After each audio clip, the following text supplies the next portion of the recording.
long-term effects. So I mean, we are talking about effects that they don't become concrete immediately, but is required, is expected to happen after many years, 10, 15, 20, when the baby has become an adult. The judicial trial is finished. The judge will not remember about the child, but the child became an adult, has a high blood pressure, cancer, psychiatric disease, because there's a, long-term waiting time. The effects are greater if the childhood adversity happens during the first years of life. The first 9 years are a very important period for the neurodevelopment.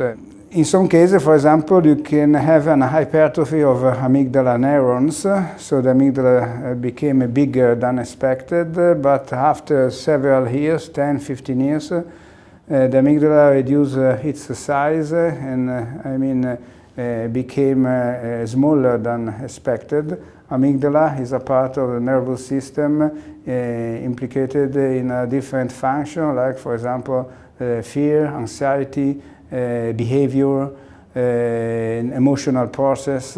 If you lose a parent, okay, there's a new research, American research, Shepherd found in 2015 that especially for the men, if they have in the first years of life a parental loss caused by death for men or caused by divorce, they will have earlier puberty. Earlier puberty, in turn, will imply a shorter stature. Okay, we are not talking about half a meter, a few centimeters probably, but there's direct influence mediated by the age of puberty.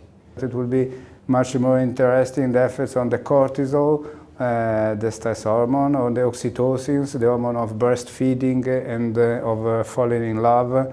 A girl who was alienated from the father years ago wrote a book. And as soon as I stopped to talk, I didn't know that. She said, okay, I am a typical example of what the doctor said, because I'm 32 years old.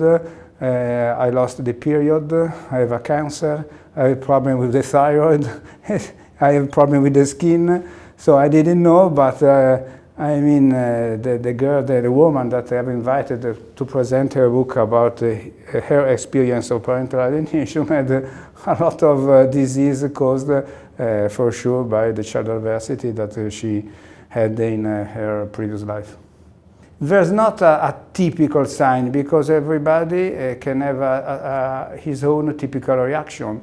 It depends if you are inclined to have this kind of problem. Okay, for sure, you can have bulimia, you can have anorexia, you can have other kind of typical disorder of the feeding. But for example, in other cases, you can have psychological or psychiatric problem. In other cases, you can have hormonal problems, like for example, this woman. So it's unpredictable what it will happen. So at 40 years of life, you take 1,000 men. You find a determinate number with high blood pressure. Okay, what is the percentage in this group of men having childhood adversity? Oh, you find that it's significantly higher than the other ones. Okay, but this is only one issue. Then you should see the risk of psychiatric disorder, of psychological problem, or hormonal disorder. And then probably you can find also people strong like the iron. They don't get ill at all. Yes, for sure, it can happen. In parental divorce, millions and millions of children. That's why I'm talking in all Europe about a public health problem. If you have, for example, every year in USA 1 million of children experiencing the divorce of their parent, it means in 10 years 10 millions.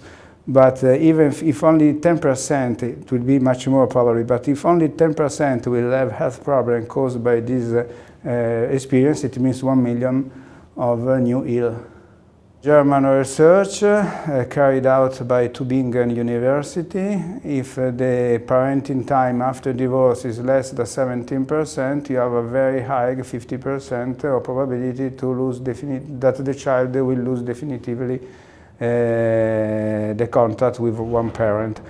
When I find, for example, a correlation between parenting time and parental loss, I can see that as the parenting time is increased, the parental loss decreases. In the area of parental loss, for sure, decrease also the parental alienation because there's not a favorite parent. The judge must not give a judgment thinking only about the next 3 years, but only looking forward, looking what can happen after 20 years. For sure, after 20 years, that child will have reached the majority. You have lost any memory of him, but probably or possibly he could have high blood pressure, hormonal problem, cancer, depression.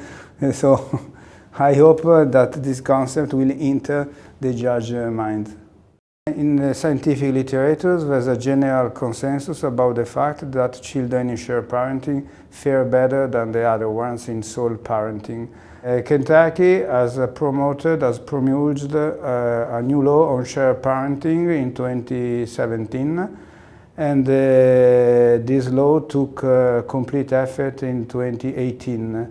Okay, between 2016, so the year before the introduction of the new law, and 2018, so in 2 years, the cases, the judicial trial, the cases filed by the family court decreased 11%. The shared parenting politics has been demonstrated to be able to reduce the family conflict.